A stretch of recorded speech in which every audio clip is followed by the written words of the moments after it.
Removing red eye in Photoshop is one of the simplest tools possible. The red eye tool is underneath the spot healing brush tool. So if you right-click or hold down for 2 seconds, you could switch to the red eye tool. All you have to do is move to the center of the red and click once, and it's magically gone. Now there are some tips for red eye. Usually, lighter-skinned people with blue eyes get more red eye.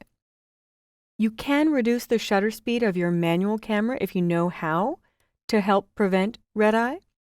And there is often on most point-and-shoot consumer class cameras a red eye reduction, which is a pre-flash, a flash that really goes off 2 or 3 times before it actually takes the photo. But I find that tends to confuse the people who are in the photo. They think the camera's done, so they start moving. So you always have to warn people when that's happening. If your subject looks slightly to the side instead of directly at the camera, that also helps prevent red eye. But you'll notice the brown-eyed girl did not have a lot of red eye, but the green/blue-eyed girl did. Now if I look at this next shot, we have 3 people. And the red eye is more severe for the girls on the outside than the bride in the middle. So I'm going to do 1 click to wipe out the red in each. And there's barely any on the bride. So sometimes you run into a difficult situation where it makes it too dark. And I'm not really happy with the result on that eye, but on the left eye I think it's okay. So I'm going to go back to the old school way to remove red eye for the bride. There is a dodge tool, and I always tell my students it looks like a lollipop. Dodge is a photography term for lightening an image. Underneath the dodge tool is a sponge tool, and the sponge tool desaturates. It basically sucks out color, so in this case it would suck out the red. If I make my brush size smaller using my left bracket, all I need to do is click a few times on the red portion of the eye, and the red eye is gone. I use this technique on pets as well.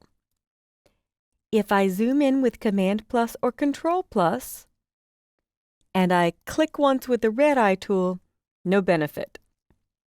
So I'll come back to my sponge tool, and I should make this the size of the pupil. So I'll just hit my right bracket next to the letter P to make it bigger, or you can dial it up and just move your mouse over to see if you have the right size. And there we go. That green eye/blue eye is very easily removed. Now the last trick for bright eyes is sometimes if you aren't looking directly at the camera, you can look a little dead in the eyes if there's no glint or sparkle. So I like to use the paintbrush tool. And on the brush tool, I'll swap my foreground and background colors so that white is on top. There is a built-in brush, in fact several, which give kind of a glint in the eye style shape. So I'm going to use the star 14 pixels, or I could try 26 pixels. And I look for where the light is already hitting, and I click once. And this one it's really missing. He's a little wonky-eyed anyway. But I'll click right in the pupil area. And now when I zoom out, there's a little bit of life left in the old dog. And in the history panel, if I go to before and after, once you've removed that green eye, you may need to add back that glint to make it look realistic. Finally, sometimes I need to burn the pupil, improving the contrast between light and dark and helping the pupils not look so gray after you've desaturated. And when I burn, I always do between 10 and 20%, and I always do shadows. The pupil falls in a shadow area, and it will not harm the white I've already put in there because the white is a highlight. So now The dog should be finished. I'll zoom back down, and here, I'll stretch my history to see if I could see it. Here is before, here is after. If I look a few steps back in burning, a little flat, a little unrealistic, more contrast, a better image. So you've seen a few techniques for removing red eye. The very quick click to remove red eye. It's good if you have a lot of large, solid areas of red eye.